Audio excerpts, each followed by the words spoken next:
মোবাইলের স্টোরেজ বা ফোন মেমোরির জায়গা বাড়ানোর জন্য আমরা বাধ্য হয়ে অনেক ডকুমেন্ট বা অ্যাপস আনইনস্টল করে দিই, বাট পার্মানেন্টলি এই অ্যাপসগুলো কিন্তু ডিলিট হয় না, আর যার কারণে আমাদের ফোন মেমোরি অথবা মোবাইলের স্টোরেজ ফুল দেখায়।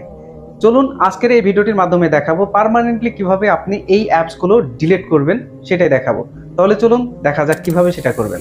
প্রথমে আপনার ফোনের সেটিংসে চলে যাবেন। সেটিংসে যাওয়ার পরে স্ক্রল করে নিচে আসবেন। এরপরে গুগল অপশনে ক্লিক করবেন। তারপরে যে অল সার্ভিস আছে এখানে ক্লিক করবেন। এবার আবার স্ক্রল করে নিচে আসবেন, কানেক্ট অ্যাপ এখানে ক্লিক করবেন। এখানে ক্লিক করার পরে প্রিয় দর্শক দেখতে পারবেন আপনার আনইনস্টল করা সব অ্যাপস কিন্তু এখানে আছে। এখন এই কারণে আপনার ফোনের স্টোরেজ ফুল দেখায়, সুতরাং এখান থেকে সবগুলো ডিলিট করতে হবে। আর ডিলিট করার জন্য যে কোনো একটি অ্যাপসের উপর ট্যাপ করে ধরে রাখবেন।